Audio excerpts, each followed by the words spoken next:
सवाल है in finding the HCF of two numbers by division method the questions are 182 यानी कि 3 बार भाग लगाए 3 क्वेश्चन थे and the last divisor is 105 what is the sum of the numbers. तो संख्याओं का सम कितना, दोनों संख्याओं का सम पूछिए, अलग-अलग संख्या पूछता तो हम बात समझ जाते। अंतिम भाजक 105 का मतलब क्या है कि संख्या का एचसीएफ 105 है, संख्या का एचसीएफ है 105।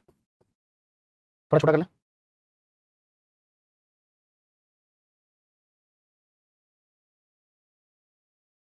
बता भाई। देखो कुछ तो शर्म करो यार, 3 घंटे खड़ा होकर पढ़ना सरल काम। तुम्हें पता है कि एचसीएफ 105 है तो दोनों संख्याओं का सम एचसीएफ से कटेगा। तुम ऑप्शन भी देख सकते हैं, बट आजकल एसएससी थोड़ा चालू हो गया है। वो क्या करता है कि भाई वो सारे ऑप्शन ऐसे दे देता है जो दोनों ऑप्शन 105 से कट रहे हैं, उस वक्त मुश्किल हो जाती है। ऐसे 105 से कटने का मतलब संख्या 3 से भी कटेगी। तो मैं ये देख रहा हूं कि 3 से ये भी कट रही है, 7 ये भी 3 से कट रही है, ये भी सारी 3 से कट रही है। बड़ा मुश्किल है, फिर 7 से चेक करना, वो फिर लंबा तरीके इतने में तो हम सवाल कर देंगे। देखो बट अगर ऐसा आएगा तो पहले नजर मार लेंगे कि 105 से कौन सी कट रही है, बट कई कट रही है। देखो ये क्या कह रहा है, 3 कपड़े बना देते हैं इसको, 3 कपड़े बना दे, 3 कपड़े बना दे भाई। 3 3 क्यों बनाए, क्योंकि 3 भाजक है, यहां पे लिख देते हैं 1 8 और 2 चलेगा। ये तो सवाल ही दिया, मैंने कुछ नहीं किया। अंतिम भाजक यानी 105 और मैं जानता हूं अगर ये अंतिम भाजक है तो रिमाइंडर कितना होगा। ये तो मैंने तरीका बताया कि जब हम भाग विधि से एचसीएफ निकालते हैं तो इस प्रक्रिया में जो ये उपचे में आएंगे इन्हें हम क्वोशेंट्स कहते हैं, और जो आखिरी आएगा वो हमारा डिवाइजर है, और जो नीचे बच रहा है वो जीरो। इस पर ठीक है। तो मैंने ये कहा कि ऐसी कौन सी संख्या जिसमें 105 से भाग दूं जीरो बचे तो 230, भाई डायरेक्ट रिमाइंडर थ्योरम 210 210 डबल। ये मैं बच्चों को बता चुका हूं कि अगर डिविडेंड निकालना हो, ये बेसिकली डिविडेंड है, तो मैं इसे बता चुका हूं ना आपको कि डिविडेंड यानी डीएनडी बराबर divisor DIV into quotient plus remainder. ये रिमाइंडर थ्योरम में पढ़ा चुका हूं। तो जब भी डिविडेंड निकालना हो तो आपने इसको क्वोशेंट को गुणा किया इससे 210 करी। आपको ये मालूम है कि 210 कहां से गया होगा, यहां से गया होगा 210। ये 105 यहां पे रिमाइंडर बचा होगा, तो मैं कैसे निकाल सकता हूं कि भाई 8 की गुणा इसमें 1680 और प्लस 105 यानी यहाँ पे कितना रहा होगा 1785 चलेगा। यानी 1785 हमने कहां से लिया होगा, यहाँ से लिया। 210 यहाँ रिमाइंडर बचा होगा, तो मैं ये कह सकता हूँ कि 1785 कम 1785 और 210 कितना होगा 1995। बोलो 1995। यानी जो दोनों नंबर थे वो मुझे पता चल गए, एक नंबर तो 1995 है और दूसरा नंबर 1785 है। अगर इन दोनों को जोड़ूंगा 5 और 5 10 की जीरो हासिल 1 3380 ऑप्शन में है। B is the correct answer. किसी बच्चे का आ रहा था बी, कोई बच्चा ठीक है। देखो भाई अब मैंने ये कहा कि विभाजन विधि द्वारा दो संख्याओं के में से को ज्ञात करने में अंतिम भाजक 17। 3 कपड़े बना ले, 3 कपड़े बना लेते हैं चलेगा, 1 11 और 2 ठीक है। अंतिम भाजक 17 और कुछ नहीं। सरदर्द में बड़ा सरदर्द सा हो रहा है, एक सुमो की गोली मारना पता नहीं पीछे पूरा ठीक है। देखो भाई क्या होगा, 17 को अगर मैं 2 से गुणा कर रहा हूं तो क्या आएगा, यहाँ पे कोई बता सकता है, आप कहेंगे 34 आ जाएगा डायरेक्ट। बोलो 34 आ जाएगा भाई, 17 दूनी 34 रिमाइंडर कुछ नहीं, ये 34 यहाँ से गया होगा। अब यहाँ पे 17 रिमाइंडर बचा होगा, तो मैं जानना चाहता हूँ यहाँ पे क्या होगा, 11 चौक 44 का 4 हासिल 4 11 तिया 33 और 4 37 और प्लस 17 ये बताएगा कितना आएगा। अगर 16 होता तो 90 हो जाता, 391 जोड़ते रहा करो, चेक करते रहा करो, वेरीफाई ठीक है। 391 यहाँ से गया होगा, यहाँ 391 एकम और 34 रिमाइंडर बचा होगा, तो मैं क्या कह सकता हूँ 391 plus 34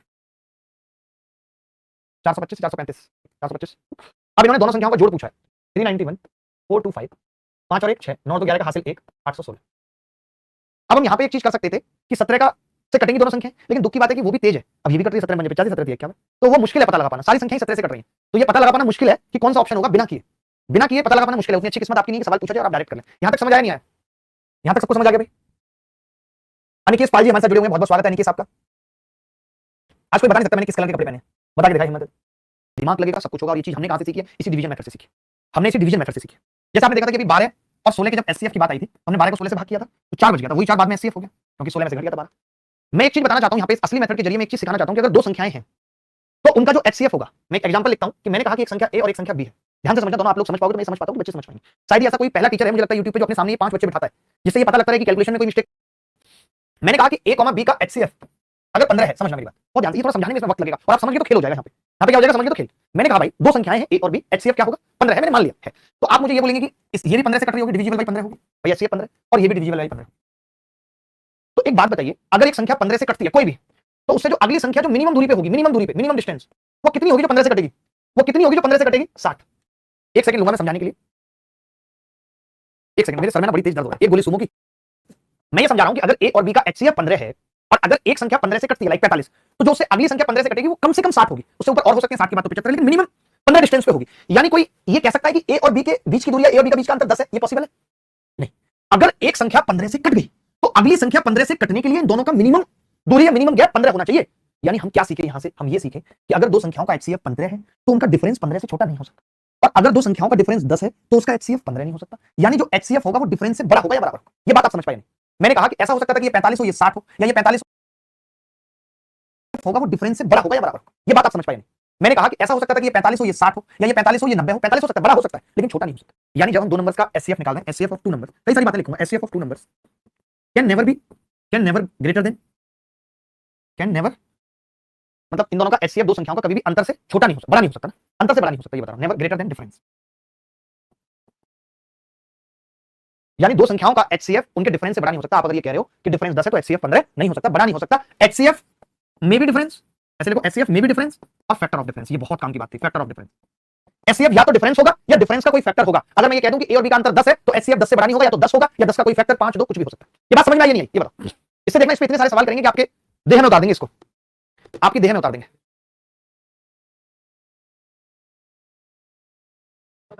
may be difference of factor of difference. ये बात समझ आई नहीं? प्लीज बता दो, प्लीज बता दो भाई। HCF दो संख्याओं का कभी भी उनके अंतर से बड़ा नहीं हो सकता, या तो वो अंतर के बराबर होगा या फैक्टर ऑफ डिफरेंस। जैसे मुझे किसी ने ये कह दिया, समझना मेरी बात को, मुझे किसी ने कह दिया यार बताओ 289 और 306 170 ऐसे नंबर HCF बताओ, तो मैं क्या करूंगा, कोई ऐसी दो संख्याएं पकड़ लूंगा जिनका अंतर सबसे कम है। मैंने देखा इन दोनों संख्याओं का अंतर 17 है, तो HCF इससे बराबर नहीं हो पाएगा। तो मैंने चेक किया 17 से कट रही है, यस। ये 17 से कट रही है, यस। ये 17 से कट रही है, यस। तो HCF कितना आ गया? यानी हम सिर्फ ऐसे दो नंबर का HCF देख लेंगे। आप देख, अभी बहुत सारे सवाल करेंगे, मैं फिर से बता रहा हूं जो मैंने बात पढ़ी। मैंने कहा दो संख्याओं का HCF या बहुत सारी संख्याओं का HCF, उनमें से किन्हीं भी दो संख्याओं के अंतर से बड़ा नहीं हो सकता। ऐसे लिखो आप, बहुत सारी संख्याओं का HCF, उनमें से किन्हीं भी दो संख्याओं के अंतर से बड़ा नहीं हो सकता। वो या तो किन्हीं भी दो संख्याओं के अंतर के बराबर होगा या उसका कोई फैक्टर होगा। इतनी सी बात मैंने बताई है। अगर आपको नहीं समझ आई तो भैया संन्यास ले लीजिए, और लेना पड़ेगा संन्यास। You have to go for sannyas. सवाल देखो, मजा आएगा सवाल करके। मैं ये कह रहा हूं भाई, n और n + 10 n एक प्राकृतिक संख्या है के लिए कितने भिन्न HCF संभव है? इन्होंने बस इतनी सी बात कही है कि एक संख्या n है, एक संख्या n + 10 है, तो इन दोनों संख्याओं के कितने अलग-अलग HCF संभव है? कौन बताएगा?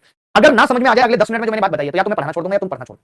गारंटी है कि आएगी। मैं एग्जांपल ही उस हिसाब से सेट करके लाता हूं भाई। सेटिंग में 5-6 घंटे लगते हैं, ये वो सेटिंग नहीं है जो देखो। मैंने ये कहा भाई, अब मुझे मालूम है दो संख्याएं हैं n और n + 10, ठीक है। अब मुझे मालूम है इनका डिफरेंस कितना है, 10। हमने क्या कहा, HCF या तो डिफरेंस हो सकता है या डिफरेंस का फैक्टर, यानी 10 के बाद इसका फैक्टर 1 हो सकता है, 2 या 5, इसके अलावा कुछ हो सकता है। यानी कि 10 1 2 5 यानी 4 वैल्यूज पॉसिबल है, 4 values possible, 4 values possible.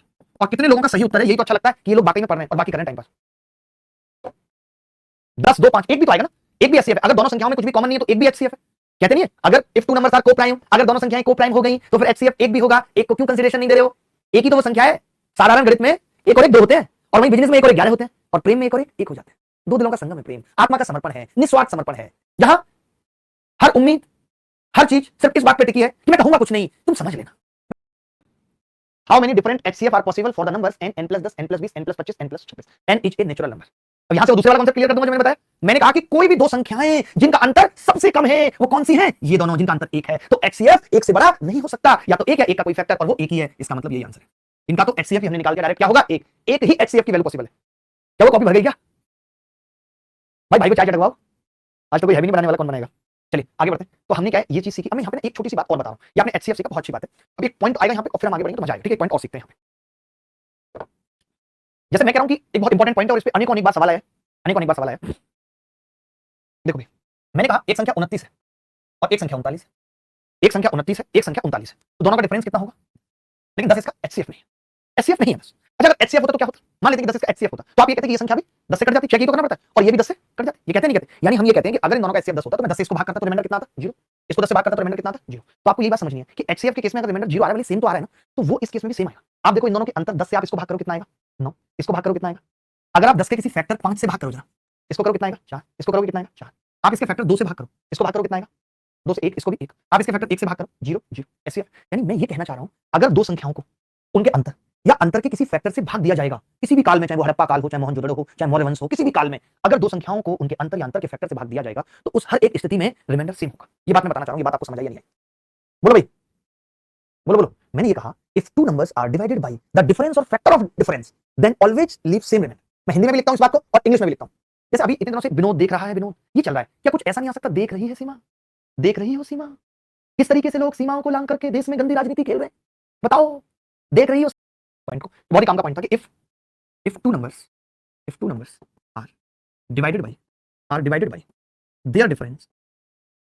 There difference और फैक्टर ऑफ डिफरेंस,